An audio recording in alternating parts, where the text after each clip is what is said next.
കോഴിക്കോട് കടപ്പുറത്ത് വന്നിട്ടാണ് നെഹ്റുവിന്റെ ഏറ്റവും അദ്ദേഹത്തിന് പറയാവുന്ന അദ്ദേഹത്തിന്റെ മാന്യതക്ക്, മര്യാദക്ക്, സഭ്യമായ ഭാഷയുടെ പരിധിയുടെ അങ്ങേയറ്റത്ത് നിന്നിട്ട് അദ്ദേഹത്തിന്റെ ഭാഷയിൽ പറഞ്ഞു തെറിയാണ് ലീഗിനെതിരെ, നിങ്ങൾ ചത്തകുതിരയാണെന്ന്. മറുപടി പറഞ്ഞത് സിയറ്റാണ്. മനോഹരമായി അദ്ദേഹം മറുപടി പറഞ്ഞു, അല്ല, ഞങ്ങൾ ഉറങ്ങിക്കിടക്കുന്ന സിംഹമാണ്. തർക്കാണ് അങ്ങോട്ടും ഇങ്ങോട്ടും ഒക്കെ. ഈ തർക്കം നടക്കുന്നതിനിടയിൽ ഇന്ത്യയുടെ പാർലമെന്റിനകത്ത് വിവാഹ നിയമ ബില്ല് വരികയാണ്. എല്ലാവരും എഴുന്നേറ്റിട്ട് യെസ് യെസ് യെസ്, എല്ലാ മുസ്ലിം എം പിമാരും. അപ്പോഴാണ് തുർക്കി തൊപ്പി വെച്ച ഒരു സാധു മനുഷ്യൻ നിഷ്കളങ്കമായ ചിരിയുമായി നടക്കുന്ന ഒരു പാർലമെന്റിന്റെ ഇടനാഴിയിലൊക്കെ ഇങ്ങനെ എല്ലാവരോടും സലാം പറഞ്ഞു നടക്കുന്ന ഒരു പാവം മനുഷ്യൻ ഗണഗംഭീരമായ ശബ്ദത്തിൽ ഇന്ത്യയുടെ പാർലമെന്റിൽ എഴുന്നേറ്റ് നിന്ന് പറയുന്നത് നോ.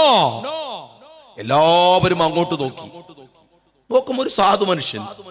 നെഹ്റുവിന് മനസ്സിലായി അത് ബി പോക്കറാണ്, ലീഗിന്റെ നേതാവാണ്. പുച്ഛിച്ചു കളയാമായിരുന്നു.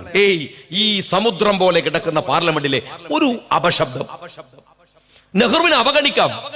പക്ഷെ നെഹ്റു ഒരു നിരീശ്വരവാദിയാണ്, പക്ഷെ ഒരു ജനാധിപത്യവാദിയാണ്.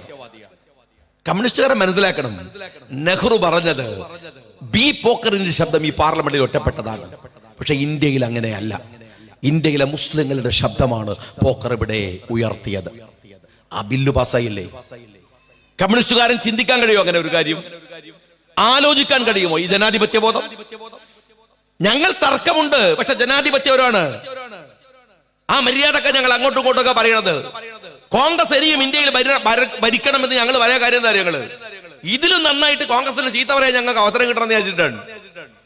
അത് മനസ്സിലായില്ലേ? ഒരു ഫാഷിസ്റ്റ് വന്നാൽ അത് സാധ്യമല്ല. ആളെ കണ്ടാൽ ഉടുമുണ്ടിൽ മൂത്രം ഒഴിച്ചു പോകുന്ന പോലെ ഉള്ള പിണറായി വിജയനെ പോലത്തെ നേതാക്കന്മാരുണ്ടായാൽ അത് നടക്കൂല. അതിന് ജനാധിപത്യ ബോധമുള്ളവർ വരണം. അവര് അങ്ങനെ വരുന്നവരെ അംഗീകരിക്കുക എന്ന പോളിസിയുടെ പ്രശ്നമാണത്. ഞാൻ ചോദിക്കട്ടെ, നിങ്ങൾ മുസ്ലിങ്ങളെ അംഗീകരിക്കേണ്ട കാര്യമൊന്നുമില്ല. കമ്മ്യൂണിസ്റ്റ് പാർട്ടിക്കാരോട് പറയുന്നു, നിങ്ങൾ സഹായിക്കണ്ട, ഉപദ്രവിക്കാതിരിക്കോ. നിങ്ങള് രാജ്യത്തിലെ ജനാധിപത്യ ബോധത്തിന്റെ അങ്ങേ അറ്റത്ത് നിന്ന് പണ്ഡിറ്റ് ജവഹർലാൽ നെഹ്റു എടുത്ത സമീപനം പോലെ നിങ്ങൾ ഞങ്ങളെ സഹായിക്കണ്ട, ഉപദ്രവിക്കാതിരിക്കോ. ഞങ്ങളുടെ എന്തെല്ലാം സന്നിഗ്ധമായ പ്രശ്നങ്ങൾ വന്നു സഖാവേ. ശരീഅത്ത് ഒരു പ്രശ്നമല്ലേ? വിവാഹ നിയമ ബില്ലിന്റെ കാര്യം മാത്രമല്ല, അതിനുശേഷമുണ്ടായ ശരീഅത്ത് വിവാദം അതൊരു വിഷയമല്ലേ? ഞങ്ങളെ സഹായിക്കണ്ട, നിങ്ങൾ ഉപദ്രവിച്ചു. എങ്ങനെയെന്നറിയോ? കോൺഗ്രസിന്റെ മുഖ്യധാര രാഷ്ട്രീയത്തിൽ നിന്ന് ഇറങ്ങി വന്ന ആരിഫ് മുഹമ്മദ് ഖാൻ എന്ന് പറയുന്ന കേരളത്തിന്റെ മുൻ ഗവർണർ, അയാൾ കേരളത്തിൽ വന്നത് ഗവർണറായിട്ടല്ല, EM ശങ്കര നമ്പൂതിരിപ്പാടിന്റെ അതിഥിയായിട്ടാണ് ആദ്യമായി കേരളം കാണുന്നത്. അയാൾ എഴുതിയിട്ടുണ്ട്, ശരീഅത്തിന്റെ വിഷയം വരുമ്പോ കോൺഗ്രസിനെ വിട്ടിറങ്ങിയ ആരിഫ് മുഹമ്മദ് ഖാൻ കൈ കൊടുത്തത് കേരളത്തിലെ CPM ആണ്. കോഴിക്കോട് മുതലക്കുള മൈതാനിയില് അറിയോങ്ങള് ഉപദ്രവിച്ചു. ഞങ്ങൾ ഈ നാട്ടിലെ ഒരു ശക്തിയായി വിവരവും വിദ്യാഭ്യാസവുമുള്ള ഒരു തലമുറ വളർന്നു വരുമ്പോ അവർക്ക് തൊഴിൽ വേണം, ജോലി വേണം, അവർക്ക് വിദ്യാഭ്യാസം വേണമെന്ന് പറഞ്ഞ് സംവരണം ഏർപ്പാട് ചെയ്തപ്പോ നിങ്ങൾ അതിനെയും പിന്തുണച്ചില്ല. നിങ്ങൾ സാമ്പത്തിക സംവരണത്തിന്റെ പേര് പറഞ്ഞ് ആക്ഷേപിച്ചു. ഞങ്ങൾ കഷ്ടപ്പെട്ട് അധ്വാനിച്ച് ഞങ്ങളുടെ സഹോദരങ്ങളുടെ വിയർപ്പിൽ ഇവിടെ വിദ്യാഭ്യാസ സ്ഥാപനങ്ങൾ കെട്ടിപ്പടുത്ത് ഞങ്ങളെ മക്കളെ പഠിപ്പിച്ചപ്പോ അവർ കോപ്പി അടിച്ച് ജയിച്ചു വന്നവരാണ് എന്ന് നിങ്ങൾ പരിഹസിച്ചു. നിങ്ങൾ എപ്പോഴാ ഞങ്ങളെ കൂടെ നിന്നത്? ഏത് പ്രശ്നത്തിലാണ്, ഏത് വിഷമത്തിലാണ്? ഞങ്ങളെ പിറകിൽ നിന്ന് കുത്തിയവരാ നിങ്ങൾ.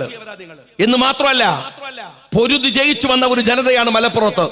21 തകർന്നു പടിഞ്ഞു പോയ ഒരു ജനതയെ ഞങ്ങൾ ഉയർത്തി എഴുന്നേറ്റ് കൊണ്ടുവന്നതാണ് ഇവിടുത്തെ മാപ്പിള സമൂഹം. അങ്ങനെ എഴുന്നേറ്റ് വരുമ്പോ അവർ ഇന്ത്യ രാജ്യത്തിലെ ഏറ്റവും വലിയ ക്രിമിനലുകളാണ് എന്ന് പറയാൻ ഒരു SP വിട്ട് കള്ളക്കഥകൾ ഉണ്ടാക്കിയ പാർട്ടിയുടെ പേര് കൂടിയാണ് CPM എന്ന് പറയുന്നത്. ഞങ്ങളും നിങ്ങളും തമ്മിൽ ഒരുപാട് വ്യത്യാസമുണ്ട്. അത് രാഷ്ട്രീയമാണ്, അത് കാഴ്ചപ്പാടുകളുടെ പ്രശ്നമാണ്. ആ അഭിപ്രായ വ്യത്യാസത്തിന്റെ അടിത്തറയിൽ നിന്നുകൊണ്ടാണ് ഞങ്ങൾ പറയുന്നത്, നിങ്ങൾ ആരും അതിശയപ്പെടേണ്ട. ഡൽഹിയിൽ സംഭവിച്ചതിന് സമാനമായ രാഷ്ട്രീയം കേരളത്തിലും ഉണ്ടാകും. ഈ പോക്കാണ് പോകുന്നതെങ്കിൽ CPM ആസൂത്രിതമായി ഉണ്ടാക്കി വെക്കുന്ന ഒരു വെറുപ്പിന്റെ രാഷ്ട്രീയമുണ്ട്. അത് സംഘ് പരിവാർ പോലുമല്ല. ഇവിടുത്തെ CPM-നെ സന്നിവേഷിച്ചിരിക്കുന്നത് അവന്റെ നാവ്, അവന്റെ പേന, അവന്റെ ഒഫീഷ്യൽ വർക്കുകൾ നടത്തുന്നത് BJP ആണ്, സംഘ് പരിവാറാണ്. നിങ്ങൾ പരിശോധിച്ച് നോക്കിയാൽ മനസ്സിലാവും. എല്ലാ തലത്തിലും പതുക്കെ കേരളത്തിൽ കൊണ്ടുവരാൻ ശ്രമിക്കുന്നത് കോൺഗ്രസ് നേതൃത്വം കൊടുക്കുന്ന മുന്നണിയെ തകർത്ത് കളയുക. എന്നിട്ടോ ഈ പോക്ക് CPM കുറച്ചുകൂടെ പോയാൽ പ്രതിപക്ഷത്തിന്റെ ഭാഗത്തേക്ക് BJP വരും. സുന്ദരമായി ഡൽഹി പോലെ ഈ ഡമ്മിയെ മാറ്റി ഒറിജിനൽ വരും. നിങ്ങൾ വിചാരിക്കുന്നുണ്ടോ സംഭവിക്കൂല? ഇതൊരു മൈനോറിറ്റി സ്റ്റേറ്റ് ആണ്. എന്നാലേ ഒന്ന് ആസാം പഠിക്ക്. എങ്ങനെ ആസാമിൽ ഇപ്പോ BJP ഭരിക്കുന്നത് എന്ന്. കേരളത്തിൽ മുസ്ലിം ലീഗിന് MLA മാരുള്ള പോലെ അതിലുമധികം MLA അവിടെ മുസ്ലിങ്ങളായിട്ട് മുസ്ലിം പാർട്ടിക്കുണ്ടായിരുന്നു. അജ്മൽ എന്ന് പറയുന്നത് നിങ്ങൾക്കറിയാലോ. അജ്മൽ എന്ന് പറയുന്ന വ്യാപകമായി അത്ര കച്ചവടം നടത്തുന്ന വലിയ കോടീശ്വരനായ അജ്മൽ ഖാന്റെ പാർട്ടിന്റെ അവിടെ മുസ്ലിങ്ങൾ 10-25 MLA മാരുണ്ടായിരുന്ന, എത്രയോ ഒന്നിലധികം MP മാരുണ്ടായിരുന്ന പാർട്ടി അവിടെ അപ്പോഴും ഉണ്ട്, ഇപ്പോഴും ഉണ്ട്. എന്നിട്ടോ അവർക്കിടയിൽ ഭിന്നിപ്പുണ്ടാക്കി, മൈനോറിറ്റിയിൽ കുഴപ്പങ്ങൾ ഉണ്ടാക്കി. BJP ഭരിക്കുകയാണ് ആസാം. അസാധ്യമായ കാര്യമല്ല. ഒരുപാട് ദൂരെയാണെന്ന് നിങ്ങൾ വിചാരിക്കണ്ട. കേരളവും പതുക്കെ പതുക്കെ സഞ്ചരിച്ചു കൊണ്ടിരിക്കുന്നത് അത്തരം ഒരു അപകടകരമായ പ്രതിസന്ധിയിലേക്കാണ്. തിരിച്ചറിഞ്ഞിട്ടില്ലെങ്കിൽ രാജ്യത്തെ സംഘപരിവാർ പിടിമുറുക്കുമെന്നതിൽ സംശയമില്ലാത്ത കാര്യമാണ്. നിങ്ങൾ ഒരൊറ്റ കാര്യം ഓർത്തു നോക്കൂ. മൻമോഹൻ സിംഗിനെ താഴെ ഇറക്കുമ്പോ എന്ത് ന്യായമാണ് CPM-കാരൻ നിങ്ങൾ പറഞ്ഞിരുന്നത്? രാഷ്ട്രീയ മര്യാദ എന്ന് നിങ്ങൾക്കുണ്ടെങ്കിൽ, മാന്യതയുണ്ടെങ്കിൽ നിങ്ങൾ ഉത്തരം പറയേണ്ട ഒരു ലളിതമായ ചോദ്യം ഇതാണ്. മൻമോഹൻ സിംഗ് എന്ന് പറയുന്ന രാഷ്ട്രീയത്തിലെ സൂഫി വര്യൻ എന്ന് പറയാവുന്ന മനുഷ്യൻ, അതുപോലെ ഒരു മനുഷ്യൻ, നിങ്ങൾ അറിയുമോ ഇന്ത്യയില് മൻമോഹൻ സിംഗ് സാമ്പത്തിക പരിഷ്കാരം നടത്തുന്ന സമയത്ത് അദ്ദേഹം ഈ ഇന്ത്യയുടെ റുപ്പികയുടെ വില വല്ലാതെ താഴോട്ട് പോയി, ഡോളർ കയറി. മൻമോഹൻ സിംഗ് തന്റെ കയ്യിലുണ്ടായിരുന്ന കുറച്ച് ഡോളർ ഉണ്ടായിരുന്നു. അദ്ദേഹം മാർക്കറ്റിൽ പോയി ആ ഡോളർ ഇന്ത്യൻ റുപ്പിയായി മാറ്റി വന്നപ്പോൾ വന്ന വേരിയേഷൻ, ഡോളറിൽ നിന്ന് റുപ്പിയിലേക്ക് വരുമ്പോൾ ആ അദ്ദേഹത്തിന്റെ സാമ്പത്തിക നടപടി മൂലമുണ്ടായ വേരിയേഷൻ, ആ അധിക പണം എടുത്തയാൾ കൊണ്ടുപോയി ട്രഷറിയിൽ ഇട്ടു. എന്താ പറഞ്ഞെന്നറിയോ? എന്റെ ഒരു തീരുമാനം കൊണ്ട് എനിക്കൊരു ഗുണമുണ്ടാവാൻ പാടില്ല, മറ്റൊരു പൗരനും അത് കിട്ടുന്നത് വരെ. അദ്ദേഹം പണ്ഡിതനൊന്നുമല്ല, മതനേതാവൊന്നുമല്ല, അയാളൊരു നല്ല മനുഷ്യനാണ്. രാഷ്ട്രീയത്തിലെ സൂഫിയായി ജീവിച്ച, ഒരാരോപണവും ഏറ്റുവാങ്ങാതെ മരിച്ചു പോയപ്പോൾ ഒരു നാട് മുഴുവൻ ആ മനുഷ്യനെ കുറിച്ച് അയാളെ ഇറക്കി വിടുമ്പോ CPM-കാരാ നിങ്ങളാ ഇറക്കി വിട്ടത്, അപമാനിച്ചിറക്കി വിട്ടത്. പോകുമ്പോ പറഞ്ഞെന്താന്നറിയോ? ചരിത്രം എന്നെ കുറ്റക്കാരനല്ലെന്ന് പറയും. ആ മനുഷ്യൻ മരിച്ചു മണ്ണടിഞ്ഞ് ദിവസങ്ങൾ കഴിഞ്ഞിട്ടാണ് ഞാൻ ഇവിടെ പ്രസംഗിക്കുന്നത്. ഇതാ പറയുന്ന ഒരു സമൂഹം അയാൾ മരിച്ചിട്ടും അയാൾ ചെയ്ത നന്മകളെ കുറിച്ച് പറയുന്നുവെങ്കിൽ ആ മനുഷ്യന്റെ നന്മ അത്രമേലുണ്ടായിരുന്നു. എന്തിനാ നിങ്ങൾ അയാളെ പാരവെച്ചത്? എന്തിനാ പാരവെച്ചത്? ആ മൻമോഹൻ സിംഗിനെ നിങ്ങൾ പറഞ്ഞു ആണവ കരാർ അങ്ങ് ശരിയാക്കുകയാണ്. ആണവ കരാർ കൊണ്ടുവന്ന് രാജ്യം തകർന്നു. എടോ സഖാവേ, ഞാൻ ചോദിക്കുന്നത് നിങ്ങൾ ഇപ്പോഴെങ്കിലും പറ, എന്താണ് നിങ്ങൾ ആണവ കരാറിന്റെ പേരിൽ നടത്തിയ സമരത്തിന്റെ അകക്കാമ്പ്? ഒന്ന് പറഞ്ഞേ. ആണവ കരാർ കൊണ്ട് കേരളത്തിനുണ്ടായ നഷ്ടം എന്താണ്? ഇന്ത്യക്കുണ്ടായ നഷ്ടം എന്താണ്? ആണവ കരാർ ഇന്ത്യയിൽ ഉണ്ടാക്കിയിട്ടുള്ള പ്രശ്നങ്ങൾ എന്താണ്? ബുദ്ധിമുട്ടുകൾ എന്താണ്? ഒന്ന് പറഞ്ഞേ. ഒന്ന് പറഞ്ഞു തരാൻ പറ്റുമോ നിങ്ങൾക്ക്? ഒരു വാക്കൊരു സഖാവ് പ്രസംഗിക്കൂലപ്പോ. കാരണം ഇവിടുത്തെ ഇലക്ട്രിസിറ്റിയുടെ സഫിഷ്യൻസി ഉണ്ടാക്കിയത് ഈ പറയുന്ന ആണവ കരാറാണ്, ആണവ ഇടപെടലാണ്. അതൊക്കെ പോകട്ടെ, എന്താ അതിന്റെ ഒരു ബുദ്ധിമുട്ട് രാജ്യത്തിനുണ്ടായത്? എന്തെങ്കിലും? ആ മൻമോഹൻ സിംഗ് ഇന്ത്യയിൽ നിന്ന് ഇറങ്ങി പോകുമ്പോ അയാൾക്കുള്ള പിന്തുണ പിൻവലിച്ച് നിങ്ങൾ നേരെ പോയത് എവിടേക്കാണെന്നറിയോ? ഡൽഹിയിലെ രാംലീല മൈതാനിയിലേക്കാണ്. അവിടെ ഒരു പടുകളവൻ ഉണ്ടായിരുന്നു, കുത്തിരിക്കുന്നു, ഒരു കാട്ടുകള്ളൻ, അണ്ണാ ഹസാരെ. ഇപ്പോഴും ജീവിച്ചിരിപ്പുണ്ട്. ആ അണ്ണ തൊപ്പിയും വെച്ചിട്ട് വലിയ മൊല്ല ചമിഞ്ഞ് നിന്ന ഫക്കീറിന്റെ ഭാവം നടിച്ച് ഗാന്ധി തൊപ്പിയും ധരിച്ച് നിന്ന കള്ളനാണ് അയാൾ, സംഘപരിവാരത്തിന്റെ കുടലുത്തുകാരൻ. ഇപ്പോഴും ജീവിച്ചിരിപ്പില്ലേ? രാജ്യം മുഴുവൻ അദാനിക്ക് തീരെഴുതി കൊടുക്കുമ്പോ എവിടെയാണോ നിന്റെ അണ്ണാ ഹസാരെ? എവിടെയാണ്? ആ അണ്ണാ ഹസാരയുടെ മുമ്പിൽ പോയിട്ട് ഉളുപ്പില്ലാതെ ചമ്രം പടിഞ്ഞിരുന്ന വിഡ്ഢികളുടെ പേരാണ് ഈ CPM എന്ന് പറയുന്നത്. തീരുന്നില്ല. ബാബ രാംദേവിന് വേണ്ടി കേരളത്തിന്റെ തെരുവിൽ പ്രകടനം നടത്തിയ പാർട്ടിയാണ് ഈ പിണറായി വിജയന്റെ പാർട്ടി. അറിയോ നിങ്ങള്? ബാബ രാംദേവിന് വേണ്ടി. എന്തുകൊണ്ട് ഈ പറയുന്ന ഡൽഹിയിൽ നിന്ന് ആം ആദ്മി പാർട്ടിയുടെ നേതാവ് പടിയിറങ്ങുമ്പോ സങ്കടമില്ല എന്ന് ഞാൻ പറഞ്ഞില്ലേ? അന്ന് ഈ പറയുന്ന അണ്ണാ ഹസാരയുടെ കൂടെ ഇയാളുണ്ട്, ഈ കെജ്രിവാളും ഉണ്ട്, അന്ന് കൂടിക്കൊടുത്തു, ഇപ്പൊ അനുഭവിക്കാണ്, ജയിലിൽ കിടന്നു അനുഭവിക്കാണ്. ഇല്ലേ? അന്ന് കൂടിക്കൊടുത്തു. കോൺഗ്രസ് എന്ന് പറയുന്ന ഒരു ജനാധിപത്യ പാർട്ടിയെ താഴെ ഇറക്കുമ്പോ പകരം വരുന്നത് വിഷപ്പാമ്പുകളാണ് എന്ന് നിങ്ങൾക്ക് മനസ്സിലായില്ല. രാഷ്ട്രീയത്തില് ഒരു 2 കൊല്ലത്തിനപ്പുറമെങ്കിലും നടക്കുന്നത് തിരിച്ചറിയാനുള്ള ബുദ്ധിയൊക്കെ വേറോ സഖാവേ. 10 കൊല്ലം നിങ്ങൾക്ക് ആവൂല, ഞങ്ങൾക്ക് അറിയാം. ഒരു 2 കൊല്ലം അതെങ്കിലും നിങ്ങൾക്ക് വേണ്ടേ? അവസാനം നിങ്ങൾ തകർത്തെറിഞ്ഞിട്ട്, മൻമോഹനെ തകർത്തെറിഞ്ഞിട്ട്, ആ കോൺഗ്രസ് ആ ജനാധിപത്യ സർക്കാരിനെ തകർത്തെറിഞ്ഞിട്ട് കൊണ്ടുവന്ന BJP, ഈ നരേന്ദ്രമോദിയെ താഴോട്ട് ഇറങ്ങിപ്പോയിട്ടില്ല. അറിയോ നിങ്ങൾക്ക്? ഇറങ്ങിപ്പോയിട്ടില്ല. ആ ദുരന്തമാണ് നിങ്ങൾ ഇപ്പോഴും അനുഭവിച്ചു കൊണ്ടിരിക്കുന്നത്.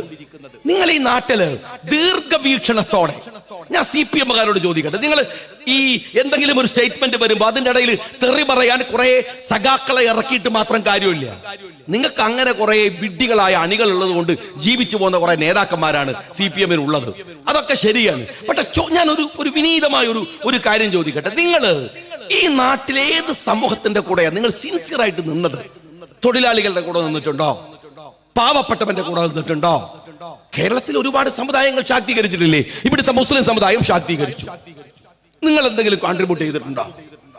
എന്തെങ്കിലും? ഇല്ലല്ലോ. വക്കം അബ്ദുൽ ഖാദർ മൗലവി, ബാഫക്കി തങ്ങള്, സീതി സാഹിബ്, ഇല്ലേ? അവരുടെയൊക്കെ അത്യധ്വാനല്ലേ മുസ്ലിം കമ്മ്യൂണിറ്റിയുടെ പുരോഗമനത്തിന്റെ പറയിലുണ്ടായിരുന്നത്? അവര് സംഘടിച്ചത്, അവര് മുന്നോട്ട് പോയത്, അവരെല്ലാവരെയും ഒരുമിപ്പിച്ച് നിർത്തിയത്. എന്നിട്ട് ആ സമുദായത്തിനിടയിൽ ഫിത്തന ഉണ്ടാക്കാൻ നിങ്ങൾ നടത്താത്ത പരിശ്രമമുണ്ടോ? ഏതൊക്കെ തരത്തില്? നിങ്ങൾ മലപ്പുറത്തുകാർ മനസ്സിലാക്കണം, മലപ്പുറത്ത് വന്നാൽ ഇവിടുത്തെ മുസ്ലിങ്ങൾക്കിടയിൽ എങ്ങനെ കുഴപ്പമുണ്ടാക്കാം, അത് ആലോചന. കാരണം ഇവിടെ മറ്റു സമുദായത്തെ മുസ്ലിങ്ങൾക്കെതിരെ തിരിക്കൽ നടക്കൂല. അതുകൊണ്ട് മുസ്ലിങ്ങൾക്കെതിരെ അതിന് ഏതൊക്കെ ആളുകളെ പിടിക്കാൻ പറ്റും, ഏതൊക്കെ സഭയിൽ കയറാൻ പറ്റും, എന്തൊക്കെ തരത്തിൽ ഫിത്തന ഉണ്ടാക്കാൻ പറ്റും എന്ന് പരിശോധന. അത് വടകര താലൂക്കിലേക്ക് പോയാലോ അവിടുത്തെ പിന്നോക്ക സമുദായങ്ങളെ മുസ്ലിങ്ങൾക്കെതിരെ തിരിക്കുക, സമുദായങ്ങളെ പരസ്പരം തമ്മിൽ തല്ലിക്കുക, വേറെ സ്ഥലങ്ങളിൽ പോയാൽ അവരെ തമ്മിൽ തല്ലിക്കുക എന്നല്ലാതെ മുസ്ലിം കമ്മ്യൂണിറ്റിയുടെ ഉയർച്ച പോട്ടെ. ഇവിടുത്തെ ഈഴവന്മാരെ നിങ്ങൾ സഹായിച്ചിട്ടുണ്ടോ? ഇപ്പൊ ഞാൻ കൊല്ലത്ത് നിങ്ങൾക്കറിയാം, ഒരു കൊല്ലത്ത് മത്സരിച്ച ആളായിരുന്നു ഞാൻ പാർട്ടിക്ക്, മുസ്ലിം ലീഗ്.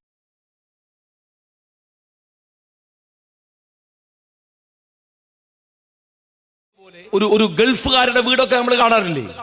എന്നാൽ കൊല്ലം നഗരത്തിൽ പോലും അമ്പുരച്ചുംബികളായ അതിമനോഹരമായ ബംഗ്ലാവുകൾ അവിടെയുള്ള ഈഴവ സമുദായത്തിനുണ്ട്. പഠിച്ച് വിദ്യാഭ്യാസമുള്ള, നല്ല ജോലിയുള്ള, നല്ല ബിസിനസ് ചെയ്യുന്ന, നല്ല വിദേശ ഇൻവെസ്റ്റ്മെന്റ് ഉള്ള നിരവധി ആളുകൾ. ആരായിരുന്നു ഈഴവന്മാര്? കഷ്ടപ്പെട്ട് അവർ മുന്നോട്ട് വന്നതാണ്. അതിനൊരൊറ്റ കാരണം ശ്രീനാരായണ ഗുരുദേവനാണ്, SNDP ആണ്. വെള്ളാപ്പള്ളിയെ പോലെയുള്ള ആളുകളൊക്കെ പിന്നീട് വന്നിട്ടുണ്ട്, അതൊക്കെ വേറെ കാര്യമാണ്. പക്ഷെ ആ സംഘടന ഈഴവന്മാർക്ക് നട്ടല് ഉണ്ടാക്കി കൊടുത്തു, ശക്തി കൊടുത്തു, അവർ വളർന്നു. എന്നാൽ CPM-കാരന്റെ കയ്യിൽപ്പെട്ട ഈഴവനോ ഇവന്റെ കൂലിത്തലുകാരനായി. നിങ്ങൾ മലബാറിലേക്ക് ഈഴവ സ്വാധീനമുള്ള പ്രദേശങ്ങളിൽ പോയി നോക്കിയാൽ നിങ്ങൾക്ക് തെക്കൻ ജില്ലകളിൽ കാണുന്ന പോലെ വിദ്യാഭ്യാസ സ്ഥാപനങ്ങൾ ഉണ്ടാവില്ല, പുരോഗതി ഉണ്ടാവില്ല, ജോലി ഉണ്ടാവില്ല. കാര്യം എന്താണ്? അവിടെ SNDP യൂണിറ്റ് ഉണ്ടാവില്ല. ഇവന്റെ CPM-ന്റെ ഏരിയ കമ്മിറ്റിയാണ്. അവൻ എന്താ പണി? അവൻ ഈ അക്രമവും കൊലപാതകവും തോന്നിയാസത്തിന് പോയി അവരെ വളർത്തുകയാണ്. കേരളത്തിലെ നായർ സമൂഹം രക്ഷപ്പെട്ടു. എങ്ങനെയാ രക്ഷപ്പെട്ടത്? മന്നത്ത് പത്മനാഭന്റെ മുന്നേറ്റാണ്. കേരളത്തിലെ ഏറ്റവും പീഡിപ്പിക്കപ്പെട്ട സമുദായങ്ങളിലൊന്ന്, ജാതിയിലൊന്ന് നായർ സമൂഹമാണ്. ഏറ്റവും വിഷമിച്ച, പ്രയാസപ്പെട്ട, എന്നാൽ ആ സമൂഹത്തിന് അന്തസ്സും ആഭിജാത്യവും ഉണ്ടാക്കി കൊടുത്തത് മന്നത്ത് പത്മനാഭന്റെ പോരാട്ടമാണ്. മുസ്ലിങ്ങൾ ഇങ്ങനെ. എന്നാൽ ഈ CPM-കാരന്റെ കയ്യിൽ പെട്ടുപോയ ചെറിയ ചില വിഭാഗങ്ങളുണ്ട്. അതിലൊന്ന് കേരളത്തിലെ ആദിവാസി സമൂഹമാണ്. എന്താ അവരുടെ സ്ഥിതി എന്ന് നിങ്ങളൊന്ന് പരിശോധിച്ച് നോക്ക്. ഞാൻ വയനാട്ടുകാരനാണ്, എനിക്കറിയാം. നിങ്ങൾ ഒരുപാട് ആളുകൾ ഈ അരീക്കോടും ഈ പരിസരത്ത് പുൽപ്പറ്റയിലൊക്കെ ഉള്ള ആളുകൾ വയനാട്ടിൽ നിരന്തരം സമ്പർക്കമുള്ള ആളുകളാണ്. അവിടുത്തെ ആദിവാസി കോളനികളുടെയൊക്കെ അവസ്ഥ നിങ്ങൾക്കറിയുമോ? തെരഞ്ഞെടുപ്പിന്റെ തലേ ദിവസം വന്നിട്ട് കോളനി വളയുക, യന്ത്രങ്ങളെ പോലെ കൊണ്ടുപോയി വോട്ട് ചെയ്യിക്കുക എന്നതിനപ്പുറത്ത് അവർക്ക് വേണ്ടി എന്തെങ്കിലും ഒന്ന് CPM-കാരാ വേറെ ആരെയും നിങ്ങൾ അടുപ്പിക്കില്ല. അവർക്ക് അടുത്തേക്ക് നിങ്ങളുടെ പ്രകടനത്തിന്റെ വലിപ്പം കൂട്ടാൻ ആ പാവങ്ങളെ ഉപയോഗിക്കുന്നു എന്നല്ലാതെ രക്ഷപ്പെടുത്തിയോ? അവരെ മുന്നോട്ട് പോകാനുള്ള സഹായം ചെയ്തു കൊടുത്തോ നിങ്ങൾ? ആ പാവങ്ങള് നിങ്ങൾ അറിയുമോ എന്തുമാത്രം പ്രയാസങ്ങൾ അനുഭവിക്കുന്ന? എന്നിട്ട് പറയാം, ഇടക്കിടക്ക് ഓരോ നമ്പർ ഇറക്കും ഈ ഗവൺമെന്റ്. എന്താ നിങ്ങൾ കോളനി എന്ന് പറഞ്ഞൂടാ, ഭയങ്കരാണ്. പറയാതിരുന്നിട്ട് വല്ല കാര്യം. ആ സാധുക്കൾ എവിടെ ജീവിക്കണത്? എന്നിട്ട് ആ കോളനികളിൽ ഞാനൊക്കെ പഞ്ചായത്തിൽ പ്രസിഡന്റും മെമ്പറൊക്കെ ആയി നിൽക്കുന്ന സമയത്ത്, അല്ലെങ്കിൽ MLA ആയിരിക്കുന്ന സമയത്ത് കോളനികളിൽ ഇടപെട്ട് ഇവരെ ഒന്ന് നന്നാക്കി എടുക്കാൻ ശ്രമിച്ച എന്താ പറയാ അറിയോ? ശാസ്ത്ര സാഹിത്യ പരീക്ഷ എന്നൊക്കെ പറയുന്ന കുറെ സാധനങ്ങളുണ്ട്. വന്നിട്ട് പറയും, ഏയ് ആദിവാസികളുടെ തനിമ നഷ്ടപ്പെടുത്തിക്കൂടാ, ഓൾക്ക് മാത്രം തനിമ, ഓര് മാത്രം ഇങ്ങനെ കൂരയിൽ താമസിക്കുക, ഓലിങ്ങനെ മാത്രം ഇങ്ങനെ കോളനികളിൽ താമസിക്കുക, അല്ലേ? ഇവിടെ ബാക്കിയുള്ളവർക്ക് തനിമ വേണ്ട, ഇവിടുത്തെ മാപ്പിളക്ക് തനിമ വേണ്ട. എന്റെ സഖാവേ, ഈ മലബാറിലെ മാപ്പിളയുടെ വേഷം എന്താണ്? ഞങ്ങളെ ഉമ്മമാർ ധരിച്ചത് കാച്ചി മുണ്ടാണ്. അറിയില്ല, എന്താണ്, ഒരു അരഞ്ഞാണോ, കാത് നിറയെ ജിമിക്കിയും കമ്മലും, എന്താണ് ഇവര് ചിറ്റിടുക എന്ന് പറയും. ഇതൊക്കെ ഇട്ടിരുന്ന ഞങ്ങൾ ഉമ്മാരുണ്ട്. ആ ഉമ്മാരങ്ങൾ കാണിച്ചു തരുമപ്പോ? കാച്ചി മുണ്ടെടുത്ത ഉമ്മ ഉണ്ടോ? അപ്പൊ എന്ത് സുന്ദരമായിട്ടാണ് നമ്മളെ സ്ത്രീകളൊക്കെ ഇപ്പൊ വേഷം ധരിക്കണത്. എന്ത് നല്ല വേഷങ്ങളാ ധരിക്കണത്, ഇല്ലേ? കാച്ചി മുണ്ടില്ലല്ലോ നമ്മളെ മാപ്പിളക്ക്. ആ മറ്റേ കള്ളി മുണ്ടില്ലല്ലോ. എത്ര പ്രായമുള്ള ആളുകൾക്ക് ഒരു വാപ്പ മാത്രമാണ് അവിടെ ഒരു മുണ്ട് കള്ളി മുണ്ടിട്ടിരിക്കുന്നത്. എത്ര പേരുണ്ട്? നിങ്ങൾ പുതിയ തലമുറയിൽ ഇങ്ങനെ ഒരാളെ കാണിക്കാൻ പറ്റുമോ? സിനിമയിൽ പോയി നോക്കണം, സിനിമയിൽ പോയി നോക്കണം. മാറി. ഈ ചട്ടയും മുണ്ടുമായിരുന്നു ഇവിടുത്തെ എന്താണ് ക്രിസ്ത്യാനികളുടെ വേഷം. ക്രിസ്ത്യാനി അമ്മമാരുടെ വേഷം കാര്യങ്ങള് ചട്ടയും മുണ്ടും. എന്നിട്ട് ഇവിടെ ഇങ്ങനെ തിരികെ വെച്ച ഒരു സാധനമൊക്കെ ഉണ്ടാവും. അത് കാണണമെങ്കിൽ സ്കൂൾ യുവജനോത്സവത്തിലെ മാർഗംകളി കാണാൻ പോണം. അല്ലാതെ ഇപ്പൊ ഒരൊറ്റ ക്രിസ്ത്യാനി ചട്ടയും മുണ്ടൊന്നും ഇടുന്നില്ല. പക്ഷെ ആദിവാസികളോ പാവങ്ങള് ഒരു ചുരിദാർ ഇട്ടിട്ട് ഒരു പണിയറ വിഭാഗത്തിൽപ്പെട്ട ഒരു പെണ്ണ് ടൗണിലേക്ക് വന്നാൽ എല്ലാവരും അതിശയത്തോടെ, എന്തേ അവർക്ക് ചുരിദാർ പറ്റൂലേ? എന്തേ അവർക്ക് പുതിയ വേഷം പറ്റൂലേ? എന്തേ അവരുടെ മക്കൾക്ക് ഗൾഫ് പോയിക്കൂടെ? എന്തേ അവരുടെ മക്കൾക്ക് നല്ല ജോലി കിട്ടിക്കൂടെ? എന്തേ അവർക്ക് നല്ല വീട് വെച്ചുകൂടെ? ആ വിഭാഗം ഇപ്പോഴും നമുക്കൊക്കെ ഉത്തരവാദിത്വമുണ്ട്, നിങ്ങൾക്കും എനിക്കും ഉണ്ട്. അങ്ങനെ ഒരു വിഭാഗം നമ്മൾക്കിടയിൽ കഴിയുന്നുവെങ്കിൽ അവരെ സമുദ്ധരിക്കണമെന്ന് ലീഗ് നേതാക്കന്മാർ നമ്മളെ പഠിപ്പിച്ചിട്ടുണ്ട്. നമുക്ക് ബാധ്യതയുണ്ട്. പക്ഷെ അടുപ്പിക്കാതെ, ഒരാളെയും അടുപ്പിക്കാതെ വോട്ടു യന്ത്രങ്ങളാക്കി ഈ രാജ്യത്തിലെ ആദിവാസി സമൂഹത്തെ കൊണ്ടു നടന്ന CPM-കാരൻ, അവന് മെനഞ്ഞാ നിങ്ങൾ കണ്ടോ? പനമരം പഞ്ചായത്തിൽ, എന്റെ പഞ്ചായത്തിന്റെ തൊട്ടടുത്താണ് പനമരം പഞ്ചായത്ത്.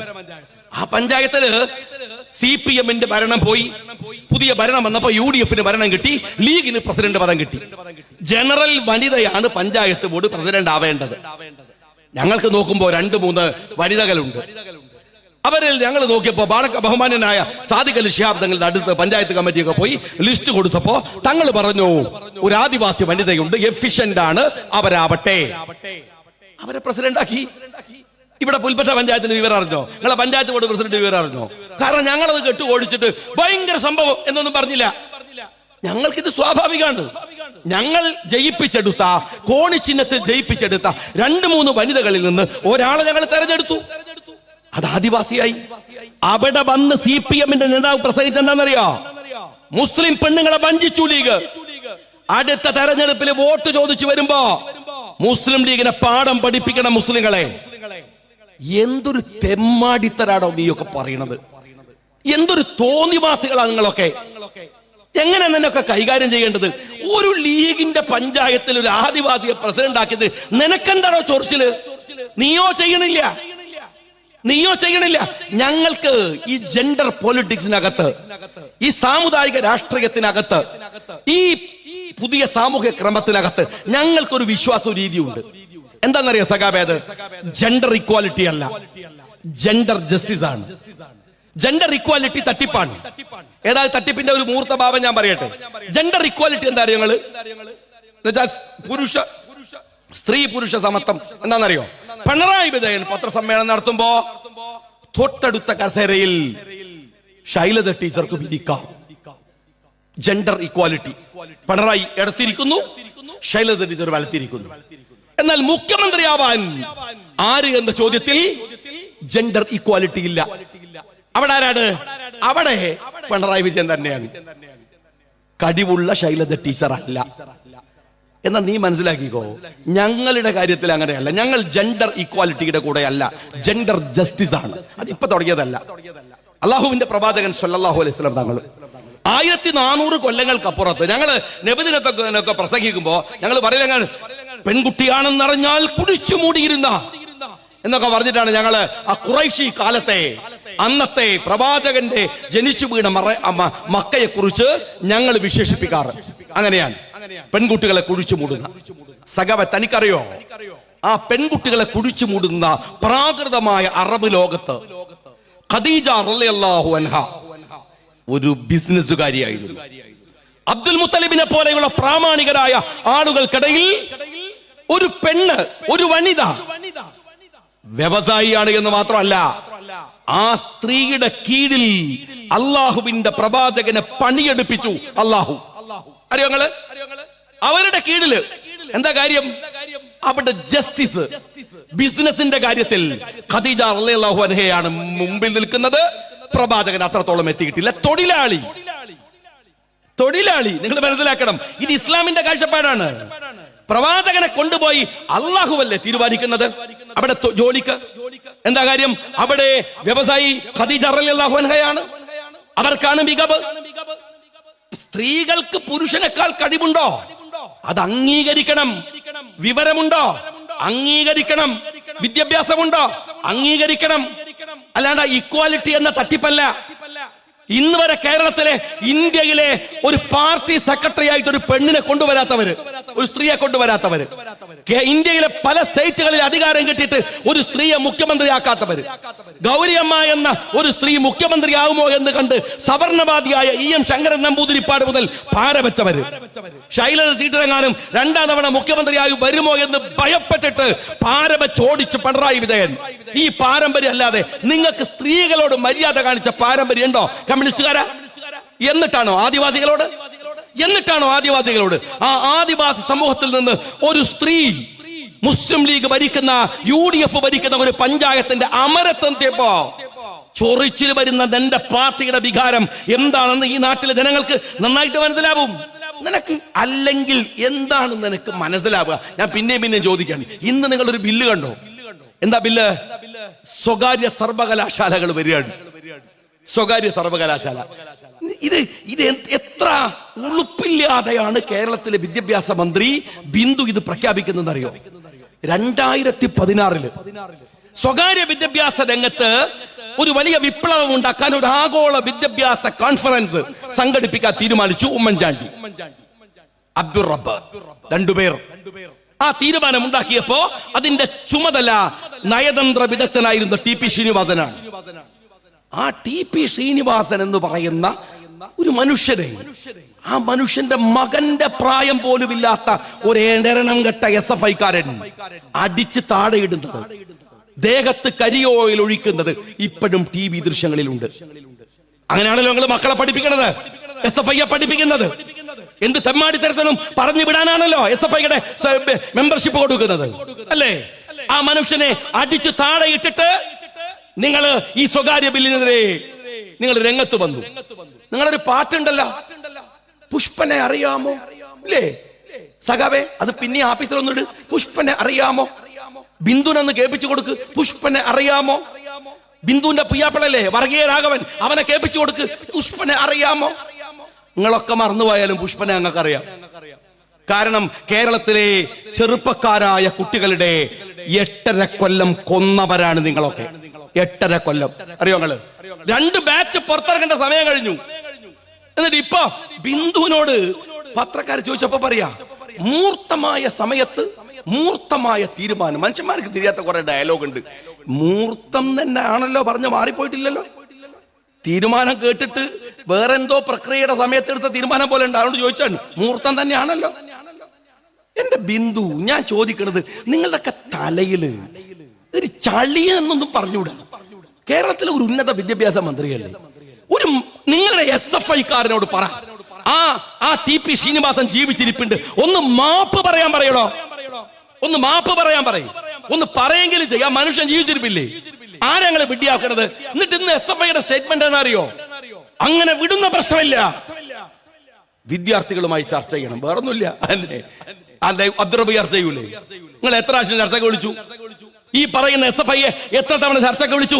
തീരുന്നില്ല സഖാവേ. അറിയോ, അന്ന് ഞങ്ങൾ സ്വകാര്യ സർവകലാശാല കൊണ്ടുവരുമ്പോ ഫീസ് നിശ്ചയിക്കുന്നതിൽ മാനദണ്ഡം വേണം എന്ന് പറഞ്ഞിരുന്നു അബ്ദുൾ റബ്ബ്. സർക്കാരിന്റെ പ്രതിനിധി ഈ യൂണിവേഴ്സിറ്റിയിൽ ഉണ്ടാവണമെന്ന് പറഞ്ഞിരുന്നു അബ്ദുൾ റബ്ബ്. അവിടെ പഠിക്കുന്ന കുട്ടികൾക്കും തൊഴിലിനും സംവരണം വേണമെന്ന് പറഞ്ഞിരുന്നു അബ്ദുൾ റബ്ബ്. അവിടെ പഠിക്കുന്ന കുട്ടികൾക്ക് സ്കോളർഷിപ്പ് വേണം എന്ന് നിഷ്കർഷിച്ചിരുന്നു അന്ന് അബ്ദുൾ റബ്ബും ഉമ്മൻചാണ്ടിയും. അറിയോ നിങ്ങൾ ഈ കൊണ്ടുവന്ന പുതിയ ബില്ലിൽ അതുണ്ടോ? അത് മാത്രല്ല, വിപ്ലവകരമായ ഒരു തീരുമാനം ഉമ്മൻചാണ്ടിയും അബ്ദുറബ്ബും പറഞ്ഞു. എന്താണെന്നറിയോ? സ്വകാര്യ സർവകലാശാല കൊണ്ടുവന്നാൽ അതിന്റെ ലാഭവിഹിതം പുറത്തേക്ക് കൊണ്ടുപോവരുത്. നിങ്ങൾ ആലോചിച്ച് നോക്കണം, ഒരു ഗവൺമെന്റ് എടുത്ത തീരുമാനമാണ്. അന്ന് നിങ്ങൾ ഈ പറയുന്ന ടി പി ശ്രീനിവാസന്റെ ദേഹത്ത് കരിയോലൊഴിച്ചത്, അന്നാ നിങ്ങൾ ഇത് പറ്റില്ലെന്ന് പറഞ്ഞത്, അന്നാ നിങ്ങൾ പുഷ്പനെ കൊലക്ക് കൊടുത്തത്. ഈ സ്വകാര്യ മേഖലയിൽ വിദ്യാഭ്യാസ സ്ഥാപനം വരുന്നതിന്റെ പേരിൽ എത്ര പേരെ കൊന്നടോ? എന്ത് പാർട്ടിയാണോ നിങ്ങളോട്? ഒരു മാപ്പ് ജനത്തോട് പറയാൻ നിങ്ങളുടെ മര്യാദ പോലും കാണിക്കാത്ത ഒരു പാർട്ടി. എന്തൊരു രാഷ്ട്രീയ പ്രവർത്തനമാണ് നിങ്ങൾ ഈ നടത്തുന്നത് എന്ന് നിങ്ങൾക്കറിയോ? എന്നിട്ട് ഉളുപ്പില്ലാതെ ഞാൻ ആ പുഷ്പം മരിച്ചു കിടക്കുമ്പോ ഒരു സീന് കണ്ടു. പുഷ്പം മരിച്ചു കൊടുത്തു, വലിയ വിഷമത്തിൽ. ആരാ നിൽക്കുന്നത് അറിയോ? ആ റിപ്പോർട്ടർ ചാനലൊക്കെ പൂട്ടിപ്പോയ നികേഷ് നിൽക്കുകയാണ്. കിണറ്റിലിറങ്ങിയ നികേഷ് എന്ന് പറഞ്ഞാൽ നിങ്ങൾക്ക് പെട്ടെന്ന് മനസ്സിലാവും. ഇവരത് നിൽക്കുകയാണ്. ആ നികേഷ് ഇങ്ങനെ, ഞാൻ വിചാരിച്ചു ബാക്ക്ഗ്രൗണ്ടിൽ അപ്പൊ പാട്ടെന്താ നിങ്ങള് പുഷ്പനെ അറിയാമോ? ആരോടാ ചോദിക്കണത്? എം പി രാഘവന്റെ മോനെ, നിനക്ക് പുഷ്പനെ അറിയാമോ എന്നാണ്. എടോ, ചരിത്രത്തിന്റെ കാവ്യനീതി എന്നൊക്കെ പറയുന്നത് ഇതല്ലേ? നിങ്ങളുടെ ഒരു രാഷ്ട്രീയ പാർട്ടി എവിടെയാണ് ഇങ്ങനെ ഒരു നിലപാടില്ലാത്ത, കൃത്യമായ വീക്ഷണങ്ങളില്ലാത്ത, ഒരു 10 കൊല്ലത്തിനപ്പുറത്ത് സംഭവിക്കുന്നത് എന്ത് എന്ന ദീർഘവീക്ഷണം പോലും ഇല്ലാത്ത ഒരു പൊട്ടം പാർട്ടി. കഴിഞ്ഞ മെഞ്ഞാന്ന് മനാഫ് കേട്ടിട്ടുണ്ടാവുമല്ലോ, ഗോവിന്ദ മാഷയുടെ ഒരു മോഡേൺ ടെക്നോളജിക്ക് തന്നെ വലിയ ഒരു സംഭാവനയാകാവുന്ന ഒരു പ്രസംഗമുണ്ട് AI കുറിച്ച്. എന്താ അദ്ദേഹത്തിന്റെ പ്രസംഗം? അദ്ദേഹം സഖാക്കളോട് ഇങ്ങനെ പറഞ്ഞു കൊടുക്കാൻ. സഖാക്കളുടെ ആ ഇരിപ്പാണ് എന്നെ അതിശയിപ്പിച്ചത്. ഇയാളെ പ്രസംഗിക്കും സഖാക്കള് പണ്ഡിതനാണെന്ന് തോന്നുന്നു. സലീം കുമാർ പറഞ്ഞ മാതിരി ഇരിക്കുകയാണ്. ഇയാൾ AI കുറിച്ച് നടത്തുന്ന ഒരു പ്രസംഗമുണ്ട്. അതിന് പറഞ്ഞ ഒറ്റ സീൻ ഞാൻ പറയാം. അദ്ദേഹം പറയാം, AI വന്നു കഴിഞ്ഞു. ഇതെടുന്നോ മറ്റേ സൈക്കിളൊക്കെ പിടിച്ച് വരുന്ന മാതിരിയാണ്. വന്നു കഴിഞ്ഞു. എന്നിട്ട് പറയാ, എന്റെ മൊബൈലിൽ AI ഉണ്ട്, നിങ്ങളുടെ മൊബൈലിൽ AI ഉണ്ട്.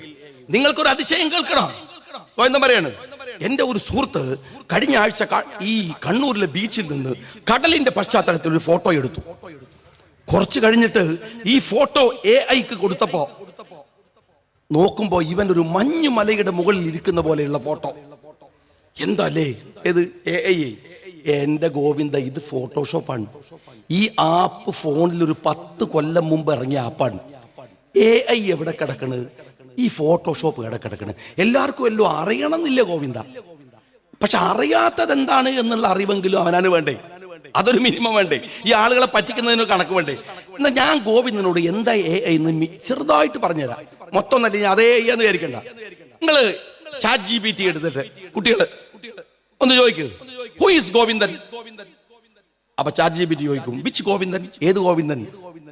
അപ്പൊ നിങ്ങൾ പറയാ, താനൂരിൽ നിന്ന് അപ്പം കയറ്റി എറണാകുളത്ത് പോയി, അവിടെ വിറ്റ് വൈകുന്നേരം ആ അപ്പവും ആ പൈസയുമായി തിരിച്ച് താനൂരിലെത്താം എന്ന് പറഞ്ഞ ഒരു പോങ്ങനെ അറിയാമോ? ഉടൻ ChatGPT MP ഗോവിന്ദൻ പെട്ടെന്ന് പറയും. നിങ്ങൾ ചില സൂചന കൊടുത്താൽ മതി, അപ്പൊ പറഞ്ഞു തരും. എന്നുവെച്ചാല് അത്ര വലിയ പ്രോസസ് സിസ്റ്റമാണ് ഈ ChatGPT-യിലുള്ളത്.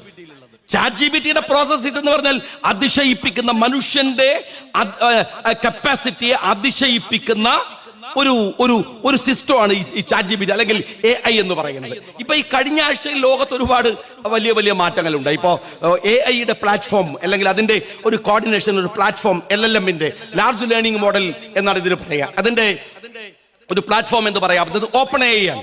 OpenAI-യുടെ CEO സാം ആൾട്ടമാൻ ആണ്.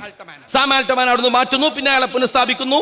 അങ്ങനെ ഇലോൺ മസ്കിനെ പോലെയുള്ളവരൊക്കെ അതിൽ ഇൻവോൾവ് ചെയ്യുക, അങ്ങനെയുള്ള കുറെ കാര്യങ്ങൾ നടക്കുന്നുണ്ട്.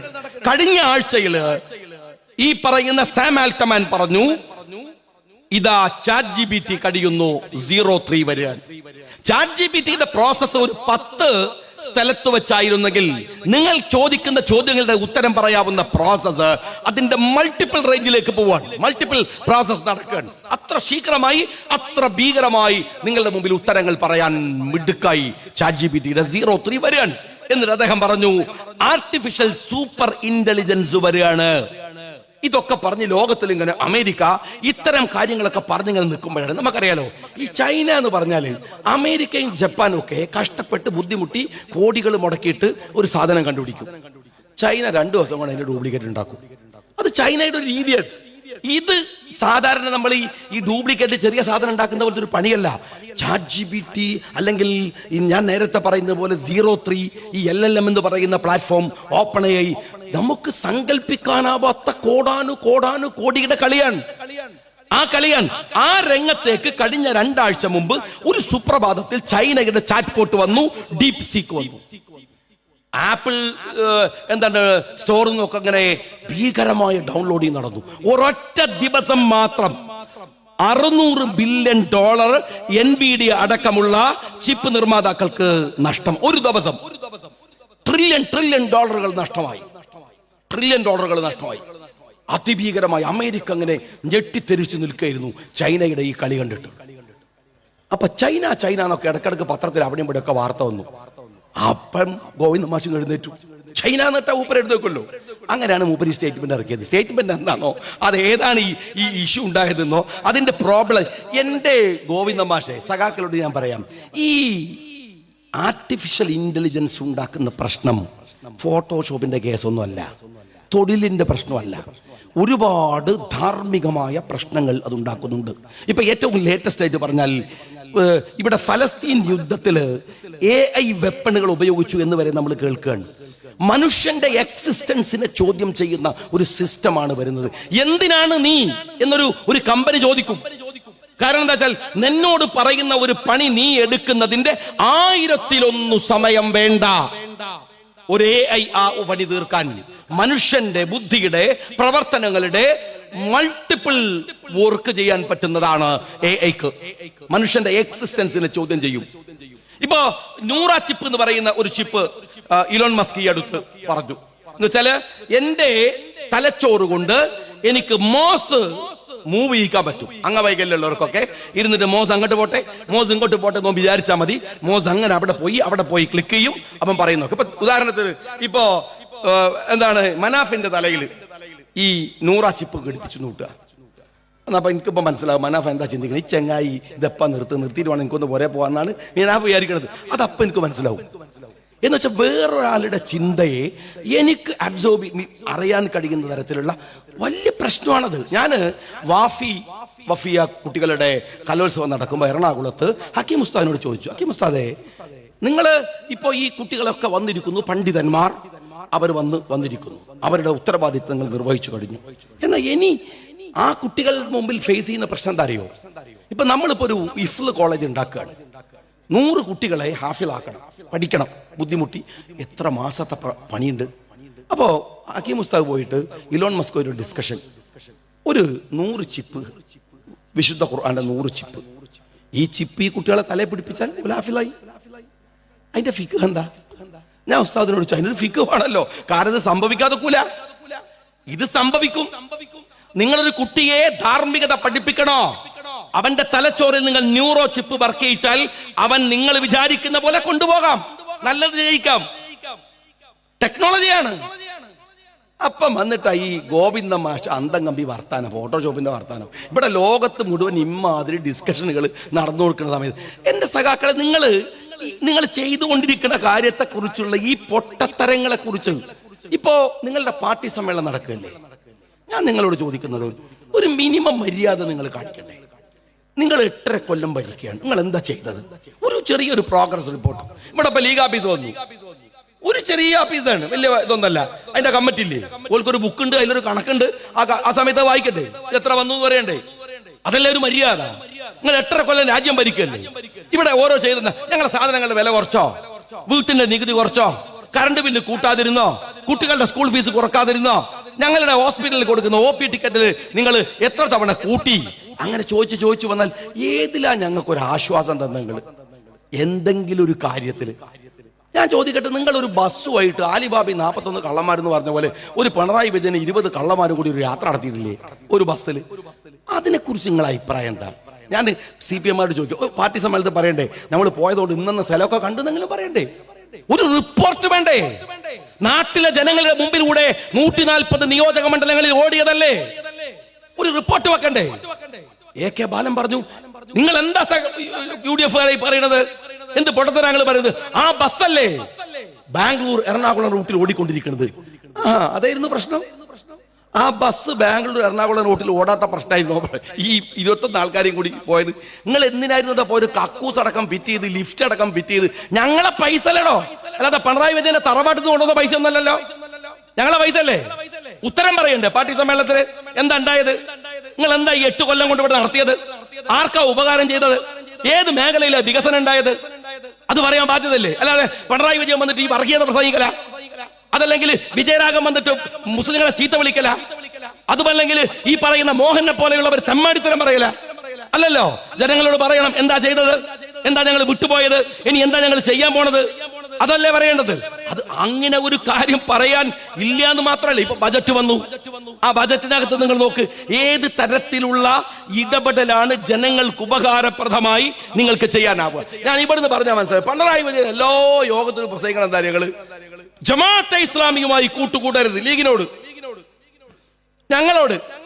അങ്ങനെ കൂടിയാൽ അതിന്റെ അപകടങ്ങളാണ് പിണറായി വിജയൻ പറയുന്നത്. സത്യം പറഞ്ഞാല് ജമാഅത്തെ ഇസ്ലാമുമായി കൂട്ടുകൂടിയാൽ എന്തൊക്കെ കുഴപ്പമുണ്ടാവും എന്ന് പറയാൻ അർഹതപ്പെട്ട കേരളത്തിലെ ഏക രാഷ്ട്രീയ പാർട്ടി CPM-ഉം പിണറായി വിജയനുമാണ്. കാരണം കൂടിയോന്നല്ലേ ബുദ്ധിമുട്ടറിയുള്ളൂ. ഒരു 10 കൊല്ലം കഴിഞ്ഞാൽ പിണറായി വിജയൻ ഇതുപോലൊരു ക്ലാസ് എടുക്കണം. RSS-ഉമായി കൂടരുത്, കൂടിയാൽ എന്ന് പറയണം. കൂടി ഞങ്ങൾക്ക് അറിയുള്ളൂ. ഇപ്പൊ അതാണല്ലോ കൂട്ട്, പുതിയ കൂട്ട് ഇപ്പൊ അതാണല്ലോ. ഒന്ന് ഒഴിവാക്കി മറ്റത്തിന് കൂടിയിരിക്കണം. ഞാൻ എന്റെ CPM-കാരോട് ചോദിക്കണേ, ഈ തോന്നിവാസം മുഴുവൻ ചെയ്യുന്നത് നിങ്ങളല്ലേ? മനുഷ്യരെ തമ്മിൽ തല്ലിക്കാൻ മുസ്ലിം കമ്മ്യൂണിറ്റികൾ എന്തെല്ലാം കുഴപ്പമുണ്ടാക്കാൻ നിങ്ങൾ നോക്കി. ഞങ്ങളുടെ വലിയ സഭകൾ, ഇവിടുത്തെ മതസമൂഹങ്ങളിൽ ഉയർന്നു നിൽക്കുന്ന സഭകൾക്കകത്ത് പോലും കുഴപ്പമുണ്ടാക്കാൻ നിങ്ങൾ ശ്രമിച്ചില്ലേ?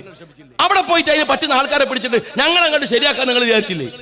മുസ്ലിം ലീഗ് രാഷ്ട്രീയ പാർട്ടിക്കകത്ത് കുഴപ്പം, ഞങ്ങൾക്ക് ലീഗിനകത്ത് കുഴപ്പമുണ്ടാക്കുന്നതിന് പുല്ലിന്റെ വിലയാണ്.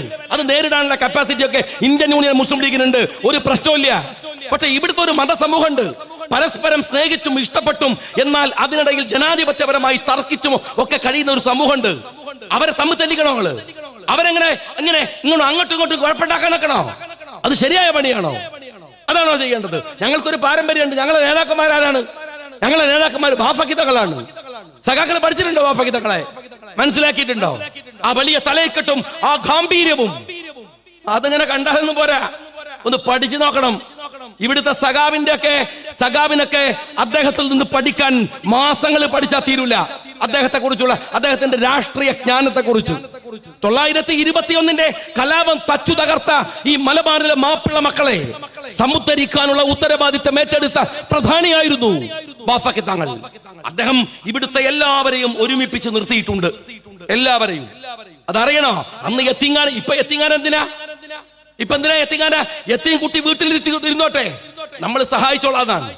അന്ന് അതല്ല, എത്തിങ്കാനം ഉണ്ടാക്കുക. അത്രമേൽ കുട്ടികൾ അനാഥരാണ്, അവരെ പഠിപ്പിക്കണം, അവരെ നേർവഴിക്ക് കൊണ്ടുവരണം. അങ്ങനെയാണ് PSMO കോളേജിന്റെ അവിടെ എത്തിങ്ങാന, തിരൂരങ്ങാടി എത്തിങ്ങാന വരുന്നത്. പക്ഷെ കൊണ്ടുവന്ന ആരാണ്? MK ഹാജിയാണ്, മുജാഹിദാണ്. പക്ഷെ ബാഫക്കി തങ്ങൾ എന്നും അതിന്റെ ഒരു അഭ്യുദയകാംക്ഷിയാണ്. ആ സ്ഥാപനത്തിന്റെ അവിടുത്തെ പള്ളി ഉണ്ടാക്കുമ്പോ കല്ലില് കൊത്തി വെച്ചിട്ടുണ്ട് പിണറായി വിജയ ഞങ്ങളെ ബാഫക്കി തങ്ങളുടെ പേര്. അറിയോ നിങ്ങൾക്ക്? ബാഫക്കി തങ്ങൾ ഇവിടെ ഉണ്ട്. മുഹമ്മദ് ഫൈസിയുടെ സമസ്തയുടെ ചരിത്രം എന്ന് പറയുന്ന ഒരു പുസ്തകമുണ്ട്. ആ പുസ്തകത്തെ പറയുന്നുണ്ട് 953-56 ചെമ്മാട് നടക്കുന്ന സുന്നി സമ്മേളനം. ആ സമ്മേളനത്തില് 2 പ്രത്യേകത ഉണ്ട്. ഒന്ന്, ക്ഷേത്രത്തിന്റെ വളപ്പിലാണ് സമ്മേളനം. ക്ഷേത്ര കമ്മിറ്റി ആതിഥേയത്വം വഹിച്ച സമ്മേളനം. രണ്ടാമത് ഫൈസി പറയുന്ന കാര്യം എന്താ അറിയോ? സമസ്തയുടെ ആധികാരിക ചരിത്രം എന്ന് പറയാവുന്ന പുസ്തകമാണ്. അതിൽ ഫൈസി പറയണത് അറിയോ? രണ്ടാമത്, ആ സമ്മേളനത്തിന്റെ വേദിയിൽ MK ഹാജി ഉണ്ടായിരുന്നു, വേദിക്ക് താഴെയും MK ഹാജി ഉണ്ടായിരുന്നു. സുന്നി നേതാവിന്റെ മഅ്മൂമായി നമസ്കരിച്ചിട്ടാണ് ആ മനുഷ്യൻ അവിടുന്ന് പോയത്. ബാഫക്കി തങ്ങള് ഈ സുന്നി പ്രസ്ഥാനത്തിന്റെ അമരത്തിരുന്ന് ഈ മദ്രസകൾ കേരളത്തിൽ സ്ഥാപിച്ച് പണ്ഡിത ലോകം സൂക്ഷ്മത കൊണ്ട് വിറങ്ങലിച്ചു നിൽക്കുന്ന ഒരു ഘട്ടത്തിൽ മദ്രസയുണ്ടാക്കിയാൽ ചോക്കുപൊടി താഴെ വീണാൽ ഖുർആൻ എഴുതിയ ചോക്കുപൊടിയിൽ ആരെങ്കിലും ചവിട്ടി പോകുമോ എന്ന് ഭയപ്പെട്ട് സൂക്ഷ്മത കൊണ്ട് വിറങ്ങലിച്ചു നിൽക്കുന്ന പണ്ഡിത സമൂഹത്തെ ചലനാത്മകമായി കർമ്മ പദത്തിലേക്ക് കൊണ്ടുവന്ന ബാഫക്കി തങ്ങൾ. അദ്ദേഹം നേതാവായിരിക്കുകയല്ല, ഓരോ ഗ്രാമത്തിലും പോയി നിങ്ങൾക്ക് നിസ്കരിക്കണ്ടേ, പള്ളി വേണ്ടേ, മദ്രസ വേണ്ടേ എന്ന് ചോദിച്ചുണ്ടാക്കിയ മനുഷ്യൻ. PSPയെ കൊണ്ടുവന്ന് കേരളത്തിൽ ഒരു മനോഹരമായ രാഷ്ട്രീയ സഖ്യമുണ്ടാക്കിയ മനുഷ്യൻ. ലീഗ് ബാഫക്കി തങ്ങളെ കൂട്ടിക്കൊണ്ടുവരുന്നത് തോറ്റ ബാഫക്കി തങ്ങളെയല്ല, ബാഫക്ക് തങ്ങളുടെ മുമ്പിൽ തോറ്റ ലീഗാണ്. അറിയോ നിങ്ങൾക്ക്? ചരിത്രം പോയി പഠിച്ചോ നോക്ക്. ബാഫക്ക് തങ്ങൾ നിന്ന സ്ഥാനം ജയിച്ചു, ലീഗിന്റെ സ്ഥാനാർത്ഥിയൊക്കെ തോറ്റുപോയി. എന്നിട്ട് കുറെ ഫിത്തനകൾ പറയാണ്. സീതി സാഹിബും MK ഹാജിയൊക്കെ ബാഫക്ക് തങ്ങളെ പറ്റിച്ചു. ഇവന്റെ ഒക്കെ തലയിൽ ഇടുത്തി വീഴുണ്ട്. ബാഫക്ക് തങ്ങൾ ആരാന്ന് തനിക്ക് അറിയടോ? ഫിത്തനക്കാരാ, തനിക്കറിയോ? ആ മനുഷ്യൻ ഈ സമൂഹത്തിൽ ഉണ്ടാക്കിയ മക്കത്തേക്ക് പോവാണ്. അവസാനം മരുന്ന് തികയില്ല, പാത്രങ്ങൾ വണ്ടിയിൽ ബാഗിൽ സാധനങ്ങൾ എടുത്തു വെക്കുമ്പോ മോൻ ചോദിക്കാണ്, മരുന്ന് തികയൂലല്ലോ, എത്ര ഉണ്ടെന്ന് ചോദിച്ചു.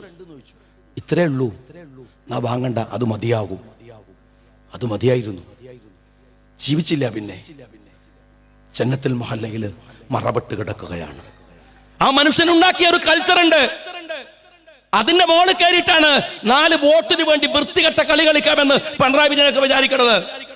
ഞങ്ങളൊക്കെ കൊക്കിൽ ശ്വാസമുണ്ടെങ്കിൽ സാധിക്കൂല പിണറായി വിജയ ഈ ഐക്യത്തെ തകർക്കാൻ, ഈ ഉമ്മത്തിനെ തകർക്കാൻ. മനസ്സിലായിക്കോ നിങ്ങള്? ഞങ്ങളൊക്കെ നിങ്ങളൊക്കെ അവിടെ കണ്ടു തുടങ്ങുമ്പോഴേക്ക് അത് തിരിച്ചറിയാനുള്ള വിവേകമൊക്കെ ഞങ്ങൾക്കുണ്ട്. നിന്റെ SFI-കാരനും നിന്റെ ഈ ഗുണ്ടാ പൊളിറ്റിക്സും ഒക്കെ ഈ രാജ്യത്തിലെ ഒരു ജനതയെ, ഒരു തലമുറയെ, ഒരു ഉമ്മത്തിനെ തകർക്കാൻ വരുമ്പോ ജാഗ്രതയായി ഞങ്ങൾ ഉണ്ടാകും. എല്ലാവരും ഞങ്ങൾ ഉണ്ടാകും. നിന്റെ കള്ളത്തരൊന്നും വിശ്വസിക്കുന്നവരല്ല ഈ നാട്ടിലെ കുട്ടികളും പുതിയ തലമുറയിലുള്ളവരും.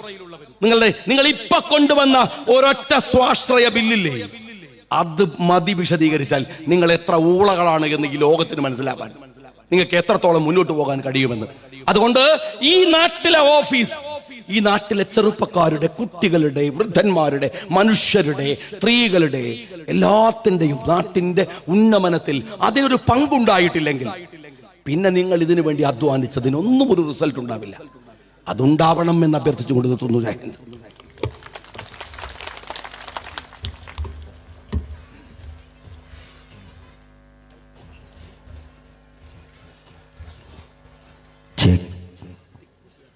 പ്രിയ ഷാജി സാഹിബ്, അങ്ങയുടെ അർത്ഥഗർഭമുള്ള വാക്കുകൾ, ആശയസമ്പുഷ്ടമായ ക്ലാസ്, അങ്ങ് ഞങ്ങൾക്ക് ഊർജമാണ്, ആവേശമാണ്. ആനുകാലിക രാഷ്ട്രീയ സംഭവ വികാസങ്ങളെ അങ്ങ് സവിസ്തരം പ്രതിപാദിച്ചു. ഈ വേദിയിൽ ഉദിച്ചതിന് അങ്ങേക്ക് ഒത്തിരി ഒത്തിരി ഒത്തിരി നന്ദി അറിയിക്കുകയാണ് പ്രിയമുള്ളവനെ.